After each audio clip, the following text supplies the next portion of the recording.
Tere tulemast kuulama ja vaatama TV tuleviku podcasti. Mina olen saatejuht Grete ning tänases saates on mul külas Anneli ja Jaan, kes ka kohe ennast lähemalt tutvustavad, kes nad on, kust nad tulevad ja millega nad igapäevaselt tegelevad. Kuid enne veel, kui nad asuvad oma tutvustuse juurde, siis on kombeks küsida selline täiesti kastist välja küsimus ja tänase teema raames ma olen mõelnud sellise natukene sügavama küsimuse, kuid ikkagi kastist välja ja ma küsiksin teie käest, et kas te valiksite pigem elu, millel puudub loovus või elu, millel puudub eneseareng. Tere ka minu poolt. Tere. Ma siis vastan esimesena, sest siis ma saan paremini äkki vastata. Nii, mina ei tahaks elada ilma loovuseta, et mõlemad lihtsalt on nagu ka väga olulised, aga ma arvan, et nagu nii koos loovusega toimub ka mingisugune eneseareng. Et kas see on piisav või peaksin veel täpsustama? See on väga hea vastus. Ja mina ütlen sama, või peaaegu sama selles suhtes, et loovus ja eneseareng, ehkki me seda vahel ei mõtle, on seotud oma vahel. Nii et see on selles suhtes trikiga küsimus, et kui sa ühe ära võtad, siis jääb teine ka ära. Et kui sa võtad enesearengu ära, mis selles loovusel siis mõtet on, kui sa nagu ei arene. Ja vastupidi, ilma loovuseta sa ei saa areneda. Väga head vastused. Rääkige lähemalt, kes te olete, kust te tulete ja millega te igapäevaselt tegelete? Mina olen teadlane, mina olen Jaan Aru. Ametlikult olen ma Tartu Ülikooli arvutiteaduse kaasprofessor, aga vahel teadakse mind kui psühholoogi, ajuteadlast ja uurin tehisintellekti, aju, seda, kuidas meie mõtlemine toimub. Ja loovuse teemaga puutun kokku selles suhtes, et ma uurin, kuidas tulevad uued ideed, kuidas ta soodustada ja mida see inimestega teeb, kui neil uued ideed tulevad. Ja mina olen Anneli, ma olen noorsootöötaja. Ja töötan ma Kuressaares ja loovusega, ma arvan, et iga noorsootöötaja puutub loovusega vast hommikust õhtuni kokku. Ja noorsootöö valdkonnas üldse ma olen olnud hästi kauaga, et olen näinud selle valdkonna arengut ja ma ütleks, et see on üks kõige ägedam valdkond, kus ongi lastud selle loovusel nii-öelda möllata. Me kõik kindlasti teame seda ütlust, et inimene õpib kogu elu, kuid kas ainuüksi teadmistest piisab, et elus läbi lüüa? Kui olulisel kohal on meie eludes loovus ning kui vajalik on eneseareng? Kas loovus saab tugevdada meie motivatsiooni ja sihikindlust? Kuidas loovust ikkagi maksimaalselt enda ja teiste enesearengus ära kasutada ning kas me saame seda kõik teadlikult arendada? Selle aasta noorsootöö nädala fookus on loovus ja eneseareng ning täna me olemegi siia tulnud, et rääkida loovusest ja enesearengust ning seda just noorsootöö ja noorsootöötajate vaatenurgast. Minu esimene küsimus olekski siis võib-olla teile, et loovus, et mis selle mõiste taga peitub, kuidas te seda kirjeldaksite, kui sa kuuled sõna loovus? Loovuse juures minu jaoks, teadlase jaoks kõige suurem probleem on see, et sellega on seotud nii paljud eksiarusaamad või valearusaamad. Kui tavainimeselt küsid, mis see loovus on, siis ütled, see on midagi, mida need kunstnikud teevad ja muusikud ja et meil on väga selline piiratud arusaam sellest, et kes loovust teevad. Ja veelgi enam, siis on meil inimestena eksiarusaam, et on teatud inimesed, näiteks muusikud ja kunstnikud, kes on loovad ja te ise ei ole kuidagi loovad.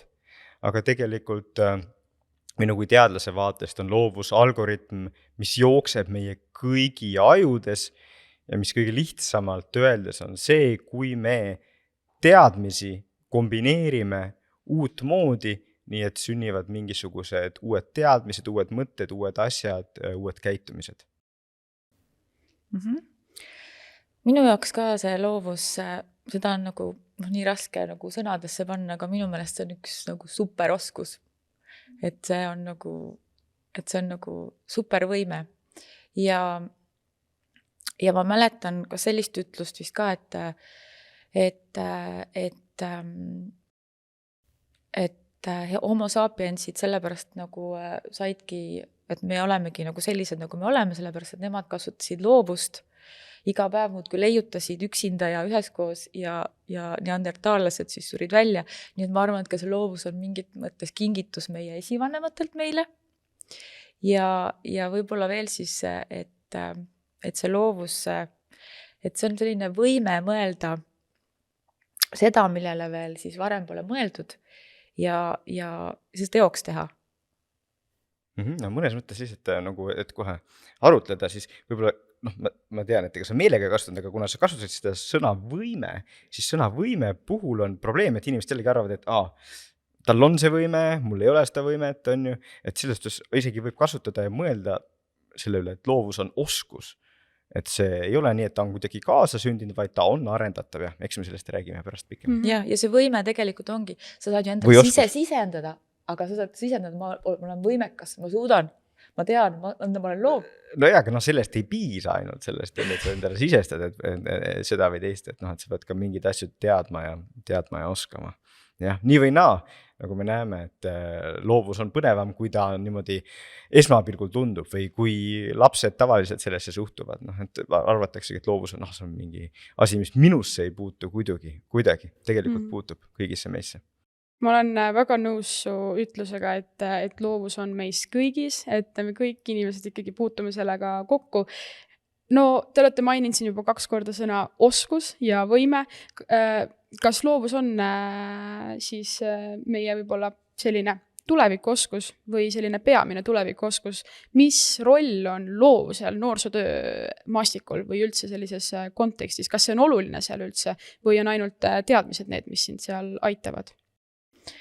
No loomulikult see, kui see on ju 21. sajandi oskus, et praegusel me igapäevaselt ju näeme, et meid pannakse pidevalt uutesse olukordadesse, läheme ühest kriisist teise.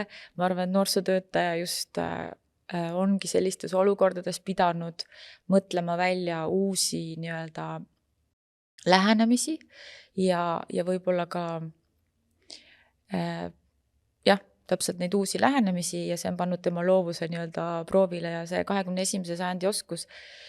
Jah, et sa peadki, tööandjad ju eeldavad ka töötajatelt, et need töötajad saaksid hakkama, et nad ei jääks hätta, kui neil mingisugune ettearvamatu olukord tuleb ja ilmselt see loovus võib-olla siis on see, mis päästab vahel. Jah, aga mida tasubki nagu rõhutada ka, et jällegi, et kui teie juurde tulevad mingid lapsed, noored, siis nende jaoks on võib-olla tegelikult väga selline vale arusaam või nagu eksitav arusaam loovust, arvavad, et mis sa räägid mulle sellest loovusest, et see ei ole ju tähtis tegelikult, et edukas olla või nii. Aga siis tasubki öelda, et tegelikult jah, tavaliselt koolisüsteem ei pööra loovusele nii suurt tähelepanu, aga me arvame ja teame, et on tõesti tuleviku oskus, et paljusid selliseid asju, mis on nagu kergesti automatiseeritavad, lihtsasti tehtavad, seal tuleb ja võtab tehisintellekt neid töid ära. Me peame nüüd nii koolis, aga ka noorsootöös rõhutama just neid inimlikke oskuseid rohkem, mille alla ka loovus kuulub. No minul seda küsimust lugedes tekkis see nagu mõte, et loovus ei ole tegelikult ainult selline nagu praktiline asi, et loovus ei ole see, et ma nüüd joonistasin seda maali ja nüüd ma olen ju loominguline, vaid see on ka mõtetes ja käitumises ja igal pool on seda loovust on ju näha ja see on meis kõigis on ju. Kas võib-olla sina, Jaan, saad nagu kommenteerida rohkem sellises teadlase pilguga ja Anneli rohkem sellist tööd nagu laste ja noortega, kui sa puutud sellega kokku, et kas loovus meie töökeskkonnas aitab parandada üldse meie motivatsiooni ja tulemusi või ei ole sellel üldse vahet? Jällegi, et kui me võtame nagu klassikaliselt, kuidas on mõeldud ka töökeskkonna, siis jällegi loovusele ei ole eriti ruumi. Aga kui me vaatame nagu teaduslikult, uurime, mis inimesi teeb rõõmsaks näiteks töö juures, siis otse loomulikult see, kui sa saad ise asju natuke välja mõelda, ise kujundada seda, kuidas su tööplaan on, mida sa teed ja mitte alati vastata nagu automaat, siis see tegelikult lisab inimestele seda tööõnne ja töörõõmu ka. Nii et ma arvan ka, et tegelikult me näeme seda muutust ka töömaastikul, et üha enam nagu loovus läheb hinda ka tööandjate poolt. Ja me ei pea seda silmas on ju selles suhtes, et nüüd et näiteks tööandja tahab, et arendatakse välja mingi tarkvara ja siis vastutasuks antakse talle luuletus. Me ei pea seda silmas, vaid me peame silmas seda just, et see tarkvara ei ole arendatud näiteks mitte nii nagu alati, vaid et tal on natukene rohkem mõeldud, natukene teistmoodi tehtud. Ja see ongi see, et loovus saab nagu igal pool rakendada, lihtsalt ta igal pool on natukene erinev, et ilmselgelt nagu tarkvara arenduses on natukene teistsugune see loovus kui luuletuste kirjutamises. No mina mõtlen ka, et kui noorsootöötaja läheb tööle, siis ta mõtleb, et ma olen nüüd täna hästi loov. Et tegelikult ma arvan, kui noorsootöötaja on õnnelik, mis me siin räägime, see tööõnn ja kõik, et on ju ja tegelikult teada ka, et kui inimene nagu, tal on mõnus olla, ta on õnnelik, ta keskkond toetab, tal on normaalsed sõbrad, tal on hea meeskond, noored on avatud, siis paratamatult see loovus saab sellise soodsa pinnase ja et sa nagu hakkadki juba nii-öelda loovalt toimetama. Aga minu meelest on ka noorsootöötajal selline roll, et ta peaks oskama nii-öelda seda suunata, seda loovust või ta peaks andma noortele mingisugused tööriistad või mingid mõtted, kuidas noorel see nii-öelda selline loovus tööl hakkaks ja ma mõtlesin ka täna, et üks selline praktiline nagu näide võib-olla, et näiteks kui sa ütled noorele 2 sõna, mis esialgu omavahel üldse kokku ei käi ja siis ütled talle, aga mis sellest saaks teha või mis siis tuleks? Näiteks, mis tuleks, kui paneks fotoaparaati pannkook kokku? Kas teil hakkab kujutlusvõime tööle? Ilmselt mingi söögipilt näiteks sellest. No aga mõtle edasi, mida veel võiks teha? Mõtle veel. Ma võin rääkida, mis minul tuli. Pannkoogist fotoaparaat teha? Jaa, see oli ka mul üks võte. Ja teine oli see, et on pannkook, kus on siis foto suhkruvõõbaga tehtud. Eks ole? See on tõesti väga mõte. Aga ma räägin, et siin on ju täpselt ja ma ütlengi, et tegelikult noorsootöötaja ma arvangi, et just selliste väikeste küsimuste kaudu saabki just nagu ükskõik, kas siis ka oma töökaaslaste või siis ka noorte sellist loovust ärgitada ja on ju spetsiaalsed tööriistad nii-öelda loovuse kasvused ajurünnakud ja asjad veel, et mis võib-olla nagu aitavad kaasa, et see keskkond oleks selline mõnus ja see õnnehormoon, vist dopamiin on selle nimi. Ütleme nii, et see pisut keerukam. Pisut keerukam. Jaan räägib keerukamalt. Meie ajus kõik nii lihtne ei ole, aga loovuse juures, mida mina alati näen ka ja mis on minu arvates üks probleem ja mida noorsootöötajad ka noortele peaksid ütlema, et jah, et see on tähtis, et me nagu kombineerime asju, oleme valmis uuteks kombinatsioonideks, aga kui me tahame nagu päriselt loovad olla, nagu selles suhtes nagu nii, et me teeme midagi, mis on tõesti huvitav, siis me peame eelkõige olema valmis tegema ka tööd. Sest loovus ei käi tegelikult nii, et mängud on kõik head selleks, et just arendada seda võimet kombineerida, aga sellest ei tule midagi, mingit suurt ideed kohe. Seda peavad noored aru saama. Et kui nad tahavad tegelikult teha innovatsiooni näiteks ettevõtluses või muusikas, kunstis, siis on vaja seda, et nad tegelikult vaeva näevad ja ennast sinna teemasse sisse õpivad. Et loovus, tipploovus, päris loovus ilmneb siis, kui sul on siin piisavalt palju teadmiste tükke, mida niimoodi pannkoogi ja fotoaparaadina kombineerida. Aga sul peavad need teadmised enne siin olema. Ja see on üks põhiline takistus minu arvates, mis noortel on, et nad tahavad küll kõik loovad olla, tahaksid kõik teha ägeda mingi startupi, kõvasti raha saada, aga nad ei saa aru sellest, et selleks on vaja nagu vaeva näha ja tegelikult ka asju õppida, eks? See on nagu selline probleem, mis meil minu arvates ühiskonnas on natukene, et meil on see edukultus, meile meeldivad näitlejad, lauljad, stand-up comedy tegijad, aga me ei räägi sellest, kui raske see on tegelikult nagu sinna jõuda. Nii et kui näiteks ma hiljuti rääkisin ühe stand-up comedy tüübiga, kes käib koolides ka, siis mõtlesin talle, et kui sa lähed koolidesse laste ette, ära räägi ainult sellest, kui lahe on nagu nalju teha ja ära viska ainult nalja, vaid räägi sellest, kui keerukas see tegelikult on uusi nalju välja mõelda ja kui palju sul aega läheb sellesse, et seda nalja nagu paremaks teha ja paika saada. see on ka tähtis asi, mida peame meeles pidama, see on need 2 asja, nagu Anneli ütles, esiteks see, et lapsed õpiksid julgelt kombineerima, aga teiseks, nagu mina ütlesin, neil peab olema endal siin tükke ja teadmisi, mida kombineerida, muidu ainult sellest kombineerimise oskusest nagu ei ole kasu. Selles mõttes, et ma olen nõus jah, et ühesõnaga, et sellise täiuslikkuse poole püüdlemine, et sa pead alati nagu hullult originaalne olema, et see jah, nagu ei ole võib-olla nagu ütleme, noore kontekstis praegu, nad mõtlevadki nii, aga kui ma igapäevaselt ikkagi noortega koos olen, ma annan neile neid väikseid tükke ja loomulikult ma et seda loovust nagu teha nii raskeks, et see on nüüd raske õppimine ja et seal on oma need komponendid, kuidas sa nagu saad seda arendada, aga ma arvan, et esmatasandil tuleb tilgutada väikeste selliste sutsukestega ja olla eeskujuks ja näpata teiste ideid, vaadata minu meelest see nagu, et sa ja siin et sa vaatad ja oled ise inspireeriv neile, et just noored nagu vaatavad ja saad olla neile eeskujuks. Jah, siin ilmselt tõesti, ma nagu oma näitel, et ma ei tea, et ma oleks nagu mingi loov, aga lihtsalt mingitel hetkedel ma tunnen, et kui meil on ongi mingi ülesanne, ongi vaja midagi teha, siis minu mõtted kuidagi hakkavad kiiremini tööle, sest ma olen harjunud kuidagi mõtlema nii, et ma tean, ma suudan, mul on need olemas, ma pean lihtsalt nüüd kuskilt aidake mind. Ja mõnikord on nii, et sa jääd kinni ja sa ei saa edasi minna.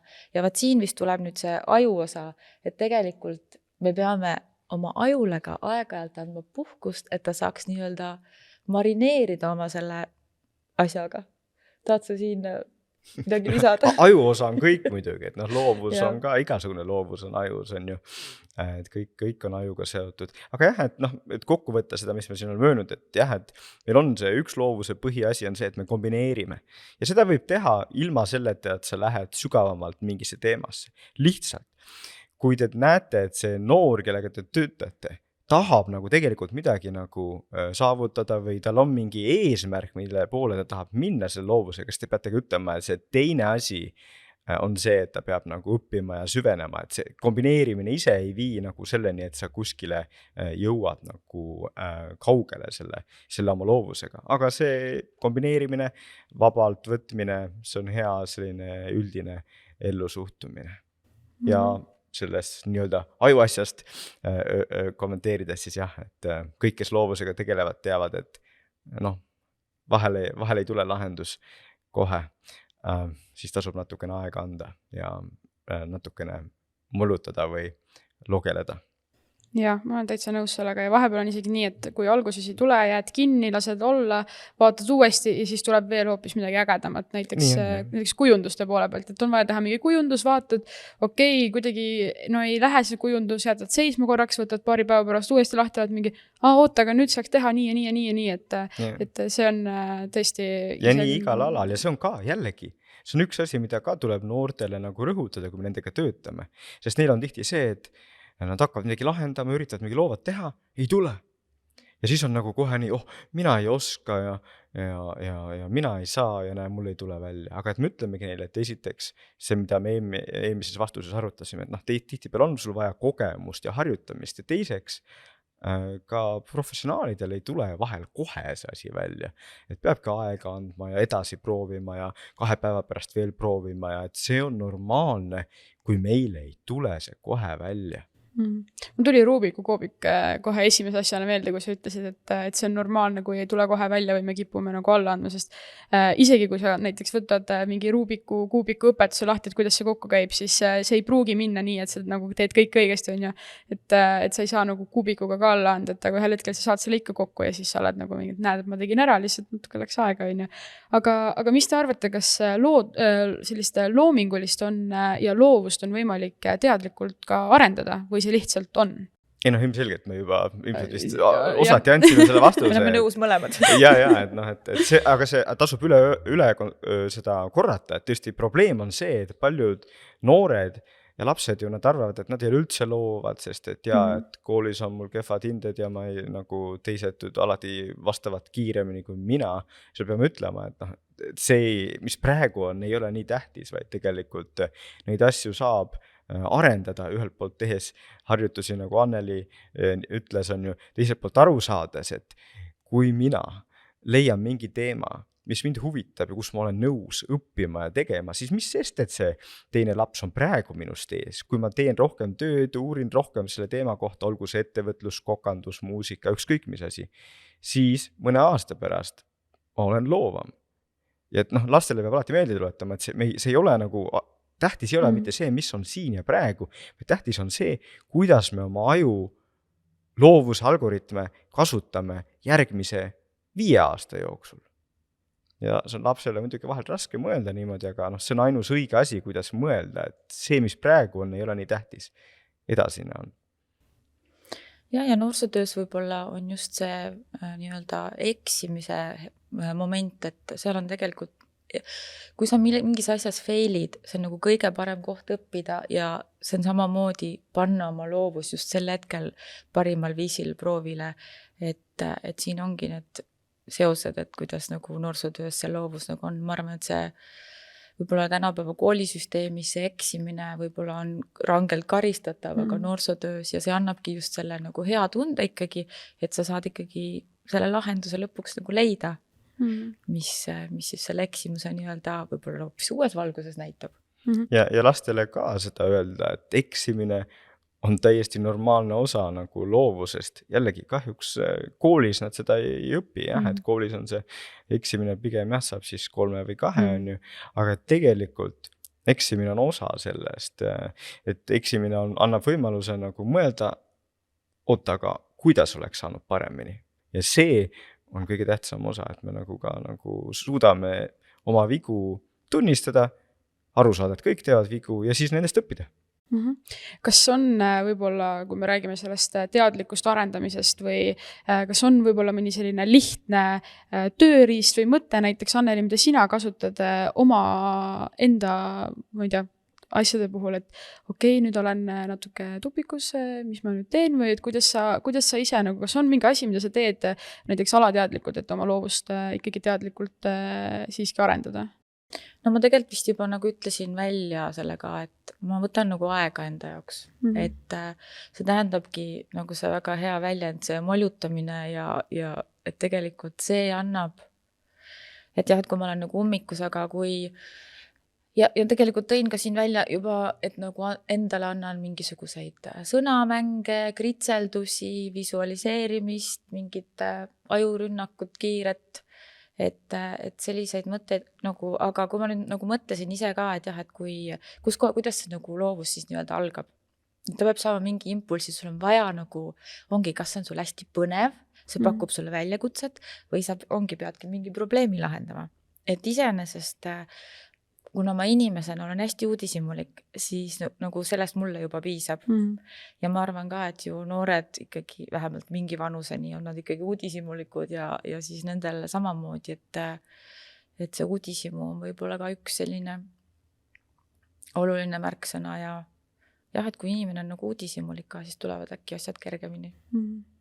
Ja no me oleme rääkinud, on ju, sa ütlesid, et noorsootöös on ikkagi loovus väga-väga tähtsal kohal ja nagu ei saa lihtsalt teha ainult sellist iga päev ühte sama asja, aga kui noorsootöötajal on väga palju loovaid ideid ja kuidas neid niimoodi noortele jagada, et ta ei kurnaks noori ära ja ta ei annaks võib-olla noortele ka kogu seda loovat ideed ette, et võt, mul tuli nüüd see üritus ette, me teeme täpselt nii, vaid kuidas noori aidata või suunata või lükata niimoodi, et me ei anna neile kõike ette, vaid me anname mingi killukese. Kuidas sina oled oma töös seda teinud?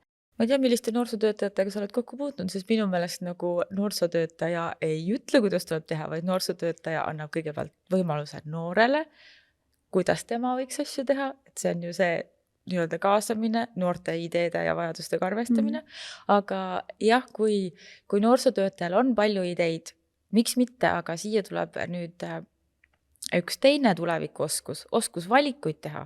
Pane noorele need valikud ette, selles mõttes, et noorsootöötajal võib olla ideid, las noored panevad oma valikud, oma ideed ja ma ei usu, et nüüd noorsootöötajad nüüd nii kangesti lämmatavad neid noori oma ideedega.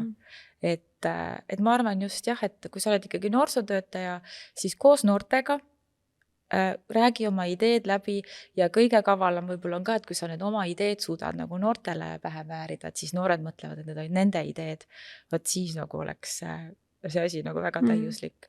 Aga ma ei tea, oled sa kohanud sellised noorsootöötajad, kellel on nii palju ideid ja siis sina ei saa üldse mitte midagi kaasa rääkida? Võib-olla mitte just seda, et ei saa kaasa rääkida, aga et võib-olla jah, et vahepeal on hästi nagu justkui paika pandud mingi selline kindel struktuur, kuidas justkui asjad peaksid olema ja siis et teie ülesanne on nüüd välja mõelda, et mida teha sellel ajal, aga tegelikult, et see nagu paindlikkus või et vahepeal võib-olla see struktuur, mis sina oled paika pannud, noored ütlevadki sulle, et issand jumal, sa ei lähe mitte kuhugile, keegi ei tule, on ju, teeme hoopis nii ja siis tulevad kõik, on ju. Ja see võib ju täiesti nagu tõsi olla, et noored ju teevad ikkagi noori paremini vahepeal kui noorsootöötajad, et lihtsalt võib-olla jah, et vahepeal on näha, et meil on vaja täpselt neid asju ja lihtsalt teie ülesanne on, ma ei tea, mõelda mingi mäng sinna välja, et aga kui sa ütlesid, et anda noortele neid ideid ette, et siis tegelikult võib sellest sündida hoopis midagi muud või veel ägedamat või võibki nagu midagi rohkem noortesõbralikumat sealt tegelikult nagu tulla. Peakski olema see hoopis vastupidi, et noor on see, kes ütleb ja siin tuleb see ettevõtlikkus, me vist alguses korraks painisime ka, et see on samamoodi üks osa sellest. Et ongi, noored ütlevad, et teeme nii ja meil on vaja neid asju, kas sa aitad meil neid koos nagu luua või teha või teostada, luua tingimused. No aga eks teinekord noortel muidugi ei ole veel piisavalt ideid või kogemusi või teadmisi, nii et see noorsootöötaja saab ikkagi ja peaks ikkagi ka nagu aitama ja ideid välja pakkuma. Aga mina võin küll ette kujutada, et on mõni noorsootöötaja, kes tõesti nagu, tal on nii palju ideid ja siis ta räägib ja see noor on nagu ma konkreetselt, mul kogemust noorsootöötajatega ei ole, aga mul oli, kui ma Berliinis töötasin, mul oli selline professor, on ju, et mina olin juba siis ka selline noor teadlane, nüüd ma tegin oma projekte ja ma lähen tema juurde konkreetse küsimusega, et kuidas me selle katse nagu lõpetame. Ja siis 2 tundi hiljem ma tulen välja sealt 5000 erineva ideega, aga mul ei ole ühtegi vastust nagu, et ta lihtsalt tuleb sealt ideed joonistab sinna tahvlile ja näitab igasugu mõtteid, on ju.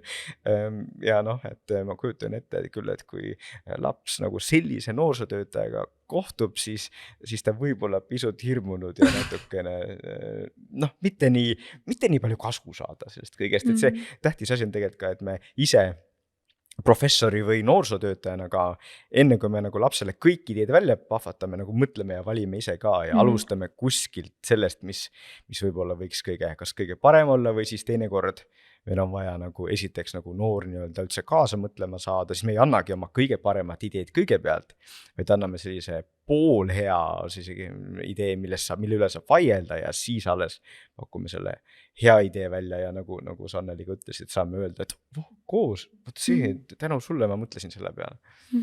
Koos ja koos tegemine, noorte kaasamine, need sõnad on meil siit läbi käinud, kuid kuidas siis noorte kaasamisel võib-olla välja tuua see nende potentsiaal, et kuidas neid maksimaalselt siis nagu lükata sinna suunas, et nad avastaksid seda oma potentsiaali, et nad on tegelikult võimelised rohkemaks ja neil on tegelikult rohkem ideid? Ilmselt kõigepealt sa pead ju selle nooreni jõudma. See tähendab, et sa pead mingi asi olema, millega seda konksu otsa saad. Kui sa ongi tõesti, sa ei saa lennata oma ideedega peale.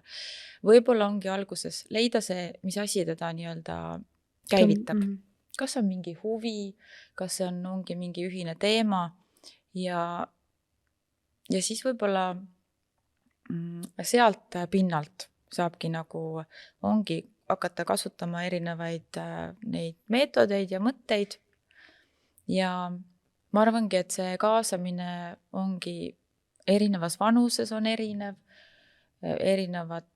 erineva sihtgrupiga on hästi erinev, et ilmselt see ongi selline tunnetuslik ja ongi ka noorsootöötajal kuidagi läheneda siis vastavalt olukorrale loovalt. Ja see on tähtis asi, mida öelda, et on igasugu, kui me vaatame igasugu õpikuid, kindlasti ka noorsootöö kohta, kus antakse sellised lahendused, mis töötavad ja nii. Aga tegelikult on tähtis see, mis Anneli ütles, on, et iga laps on erinev.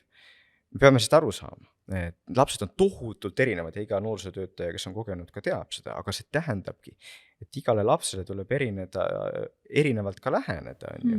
Et ei tohi nii mõelda, et nii, minul on nüüd see super valem, millega ma igale lapsele lähenen, sest ikkagi mõni laps ei sobi sellega, kellega me räägime rohkem tema elust, üritame leida, kellele me pakume mingit taolist sõnamängu, kellele me hakkame kohe nagu hoopis pakume talle mingit joonistamist või midagi muud, et et me teame seda, et lapsed on erinevad, et see on väga tähtis selline, ta kõlab triviaalselt, aga see on väga tähtis asi, mida meeles pidada, et see, et mul on kogemust nagu 50 või 100 lapsega, see ei tähenda, et ma selle järgmisega nagu kohe automaatselt hakkama saan, vaid ma pean olema ise ka nagu loov ja ise ka paindlik, et vaatama, kuidas temaga hakkama saada. Kui me räägime, et iga laps on erinev, siis näiteks minu mõte oligi see, et koolisüsteemis, kui me vaatame, siis need 20 last lähevad sinna matemaatikatundi ja neid õpetatakse ikka täpselt selle siis nagu mõtte järgi, et need on kõik ühed ja samad, et tegelikult nagu noorsootöös on see võib-olla kuidagi vabam, et see paindlikkust on rohkem, seda tulebki kasutada, seda tuleb esile tõsta ja sellest ka aru saada, et see on tohutu eelis noorsootöös ja sellest on see väga tänuväärne töö, et saabki nagu lapsele läheneda sellest nagu tema baasil. Ja see on tihtipeale tulevad lapsed, kes koolist ei ole saanud seda, nad ei ole leidnud seda, sellepärast et neile ongi see raskem, mis koolis on. Ja tähtis sõnum ongi öelda, et see, et sul koolis nagu võib-olla lähebki kehvasti, sellest ei ole iseenesest midagi. Et kui me leiame nüüd koos siin sulle mingi teema, mis sind huvitab, siis see on sama väärtuslik. Ja loodetavasti ühel hetkel seda nähakse ka koolis, seda nähakse ka töömaastikul, et sellised asjad, mida laps teeb kooliväliselt, on ka tähtsad. Ja lapse jaoks tähtsad ja ka ühiskonna jaoks tähtsad. Annelile võib-olla tuttav sõna mobiilne noorsootöö, et kui me räägime, et meil on erinevad noored, siis tegelikult meil on ühiskonnas ka väga palju passiivseid ja väga palju riskirühmadesse kuuluvaid noori. Kuidas neid noori kätte saada, kasutades loovus või kas seal üldse on loovusel mingit rolli või seost või seal ongi vaja lihtsalt minna ja rääkida? Jälle hästi erinevad lähenemised, kuidas see tõesti sõltub täiesti, kus kohas see passiivne noor nii-öelda on. Et võib-olla mulle siin on üks selline lugu rääkida, kuidas mina näiteks, mul on üks nagu hea näide, mis ma arvan võib-olla on natuke, kuidas passiivseid noori kaasata. Et oligi ühel päeval siis noortekeskus, see laupäevane päev, mil tavaliselt on kinni noortekeskus, aga meil oli üks koolitus majas. Ja need tavalised siis noored, kes kogu aeg seal jõlguvad, et neil oli külm ja küsisid, kas nad võiksid ikkagi sisse tulla, et väljas on külm. Ja siis ma ütlesin, et okei, et tulge sisse, aga te saate ainult ühes ruumis olla ja mul on seal asjad laiali. Aga seal on, kuna on koolitus, siis te ei tohi kuskile minna, et te saate ainult seal ruumis olla. Nii, lasin nad sisse. Nad üldiselt olid siuksed passiivsed, kes siis tavaliselt ei olnud millestki huvitatud, lihtsalt tulidki, jõlkusid. Ja 3 tundi hiljem tuli mul meelde, et ma olin nad sinna ruumi jätnud. Aga kuna ma olin neile sõnad peale lugenud, nad ei tohi välja tulla, siis nad olid seal ruumis ja ma ehmusin nagu nii õudselt, et issand, ma unustasin, et sinna nad on söömata, kas nad vetsu ikka said minna. Ja läksin siis sinna ja siis nad istusid seal, mul oli noortevaldkonna mingi arengukava oli laua peal ja tõid selle mobiilne noorsootöö välja. Mul oli seal see mobiilse noorsootöö bussi nii-öelda mõte. Ise ütles, et nii, me oleme nüüd siin ruumis olnud kinni 3 tundi. Meil ei olnud mitte midagi siin teha, meil hakkas nagu nii kaavilis, me vaatasin mitte ühtegi raamatut ka ei olnud, andsin mingid tobedat paberid siin laua peal ja me lugesime need kõik läbi ja me saime siit teada, et Saaremaale tuleb see mobiilse noorsootöö buss. Milline see välja näeb? Mõtlesin, et meil ei ole praegu seda, nagu me ei tea, miks see välja näeb. Kas see võiks olla selline, et seal võiks olla Minecrafti stiilis? Ja palun väga, et selles mõttes, et see oli minu jaoks täiesti ootamatu olukord, et täpselt see igavusest ja ma ei tea, kas see on nüüd hea meetod panna ruumi kinni. Ilmselt, Pigem mitte. Mitte kõik ei kiidaks seda heaks. Ma ei lukustanud, aga nad ise ei julgenud välja tulla. aga minu meelest see oli minu jaoks sihuke nagu väga ahaa-efekt ja tõesti, et see noortevaldkonna arengukava, mida vast nagu üldse on hästi raske noortel ka lugeda. See on igav isegi täiskasvanute jaoks. Ühesõnaga, nad lugesid selle otsast lõpuni läbi ja pärast neid küsimusi, just see küsimuste esitamine, ma arvan, et nende passiivsete noorte puhul, nemad ka ilmselt, kui sa oskad õigesti küsida, nad, sealt tuleb edasi, et ja siis küsid ka nende käest näiteks, et miks on asjad nii, või ka see, et ennast väljendada lihtsalt. Küsid, aga kuidas sa ennast tunned ja sealt edasi juba proovid neid kuidagi mingi sellise konksu otsa võtta. Oota, aga üks küsimus, et kas sa telefonid võtsid ära neilt enne või miks nad sealt toasid? Nad kirjutasid mulle ka, aga ma ei vaadanud oma telefoni. Nad kirjutasid mulle ka, aga kuna neil oli ilmselt väljas... Või sa ikka kogemata niimoodi moka otsast ütlesid, et kui keegi telefoni kasutab, siis... Ei, seda ma ei öelnud, aga ma ei tea, aku vist sai tühjaks. See võis ka olla. No see on kasulikult, ongi, et muidu, et kui keegi siit midagi võtab kaasa, siis kui te, me ei kiida seda heaks, kui te panete rummi kinni, siis võtke akud ära või telefonid ka ära, sest muidu nad oleks sest istunud seal on ju oma telefonides ja nagu selles suhtes ei oleks kunagi seda sisendit andnud sinna arengukavale. Ja see on tegelikult hea koht vaadata ka seda, et me väga paljud ütleme, et mis see siis tänapäeval ei saa enam ilma nutitelefonid elada, on ju, aga ikkagi sul saab see aku tühjaks, sul ei lubata sealt ruumist välja minna, on ju, ja sa mõtled välja, mida teha ja sul tulevad nagu ideed, sa nagu mõtled, et okei, et tegelikult see ei olegi nagu nii igav või see polegi nii mõttetu, et nagu kui on võimalus, teeme muidugi Minecrafti bussi, on ju, et mis see siis nagu probleem on ju, et see on... Ja, aga see on hästi tähtis ka jällegi nagu, et paljud noored ilmselt ka, kes teieni jõuavad nagu nad kardavad igavust. Nad kohati, nad võib-olla ei olegi kunagi igavust tundnud, sest kogu aeg, iga kord kui igav on, võtavad see telefoni välja ja kohe läheb. Ja siis tulebki seda ka öelda, et kuule, teeme nii, et nagu istu lihtsalt seal ja pane telefon siia minu juurde. Lihtsalt vaata, mis mõtteid hakkab tulema. Ega siis kohe ei tule mingid head mõtted, aga see on üldiselt see asi, mida tasub teada, et tegelikult igavus on loovuse väetis, eks?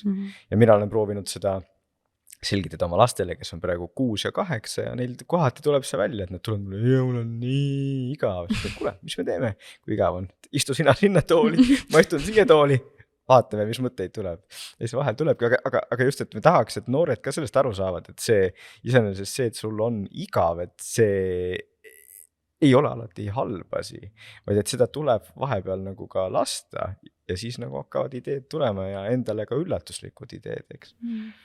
Ja. Et jah, see nii-öelda telefonis olemine ja kogu see tehnoloogia, et ilmselt, ma ei tea ka, see on üks osa meie tulevikust ka, et ma arvan ka, et pigem proovida siis leida, teha neid pause, et su aju saaks ka sellest tehnikast nii-öelda puhata, aga tõepoolest, kui sul seda tehnikat või ütleme vaja kasutada, ma enne ju rääkisin ka, et varastada teiste ideid või mingeid asju, et tegelikult panna noored siis seal otsimagi mingisuguseid põnevaid ideid, põnevaid videosid, põnevaid, kuidas keegi on näiteks TikTokis seal ka teevad erinevaid, kuidas süüa tehakse, kuidas mingeid asju, et panna nad selles suunas, et nad otsiksid neid asju, mis võib-olla neile on kasulikud. Ja panna otsima, et kuidas arendada oma loovust.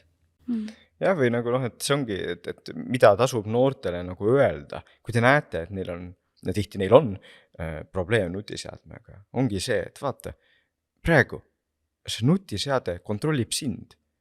Sa scrollid mitu tundi päevas, nutiseadme algoritm paneb sind scrollima. Nutiseade iseenesest ei ole halb asi, aga me peame selle ümber pöörama. Peame tegema nii, et huvi või küsimus tuleb sinu poolt. Mida sa tahaksid õppida, mida sa tahaksid teha ja nüüd sa kasutad kõiki neid võimalusi, mida internet ja nutiseadmed pakuvad, et enda huvisid arendada, oma aju ja oma loovust arendada. See on tähtis asi, mida jällegi noored ei ole mõelnud, ka täiskasvanud tihti ei ole mõelnud, nad ei ole aru saanud sellest, kui palju nutiseade neid kontrollib, aga kui neile see esile tuua, siis nad tegelikult on valmis seda muutma, sellepärast, et kellele meist meeldib, et mingisugune programm meid kontrollib, kellelegi ei meeldi ja noortele ka mitte. Aga nad ei ole selle peale kunagi mõelnud. Seega see on üks asi, mida tasub nagu esile tuua ja mis võib siis nagu ka viia selleni, et noorest, et tal selle passiivsus asemel tekib tunne nagu, et ta tahab ise midagi teha ja tahab rohkem oma elu ja oma aju kontrollida.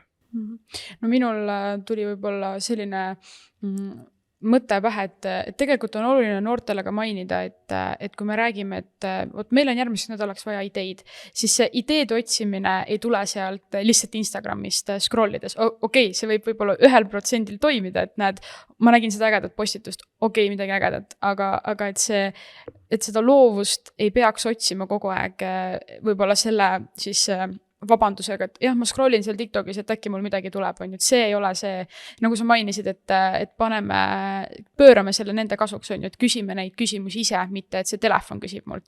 Ja pöörame selle nende kasuks, et paneme nad siis otsima seal mingit kindlat videot. Näiteks meil on vaja teha mingit üritust ja meil on vaja sellist videot ja otsimegi selle küsimusega, et sellist videot, on ju.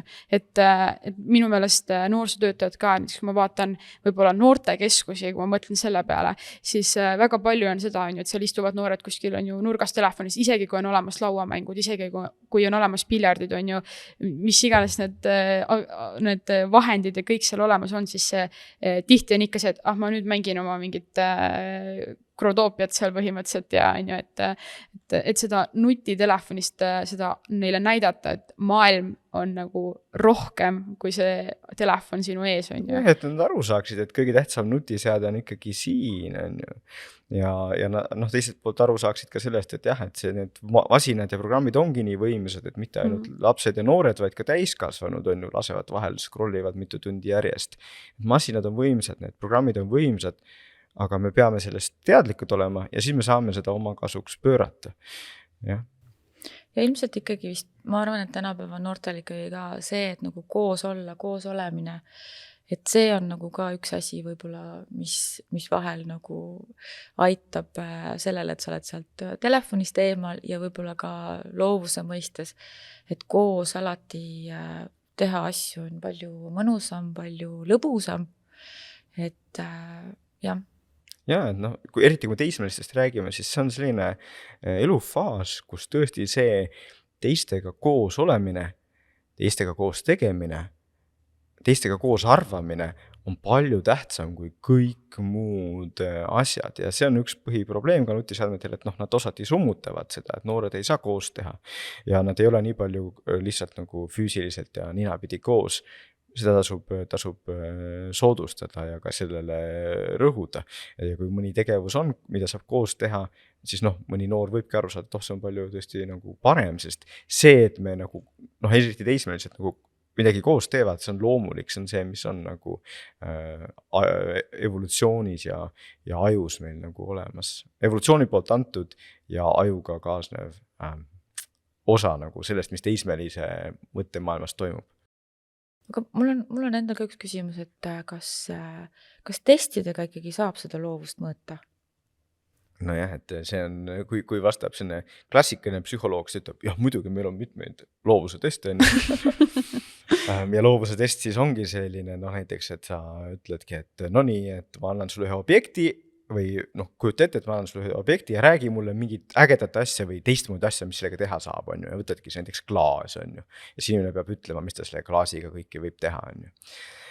Aga sellega saab mõõta küll mingil määral loovust, aga ainult teatud tüüpi loovust. Seda tüüpi loovust, millest me natuke rääkisime, kus sa kombineerid asju, seda saab selliste testidega mõõta.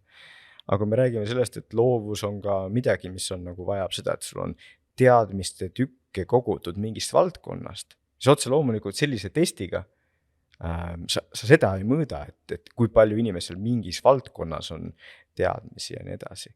Nii et see on ka tähtis asi, mida ma ise olen ka rõhutanud, kui ma teiste psühholoogidega räägin, et tegelikult seda päris loovust nagu ikkagi ei saa mõõta.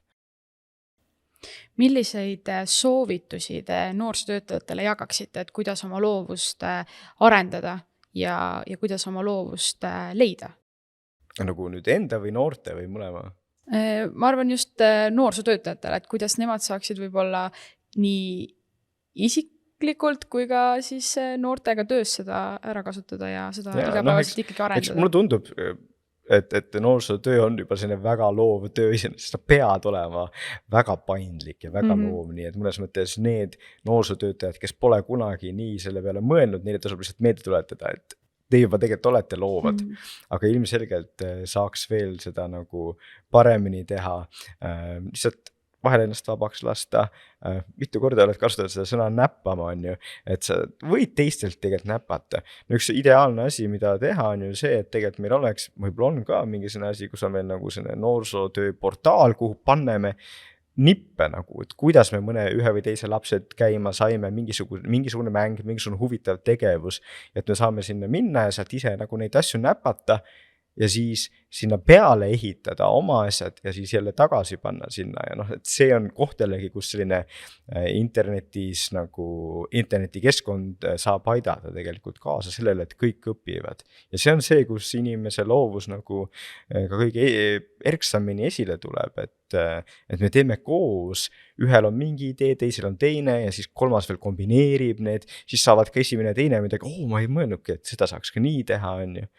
Ja lastele samamoodi, et kui me rääkisime sellest, et teismelistele on tähtis nagu grupis olemine, koos olemine, siis ka see koos loomine on tegelikult see, mis on nagu väga tähtis ja mille peale nad varem võib-olla ei olegi mõelnud.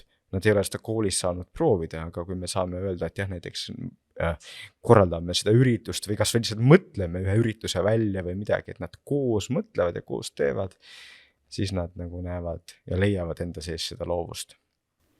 Ja, et Jaan juba siin ütles kõik olulised asjad ära, aga võib-olla nagu noorsootöötajaga, et ta ei tohiks unustada oma meeskonda, kellega koos on, et luua ka sellega siuksed mõnusaid jämmimise hetki seal kohvinurgas või kuskil, sest ongi mingil hetkel siis sul ju aju hakkabki teistmoodi tööle, kui sa lased nagu nii-öelda vabaks ennast.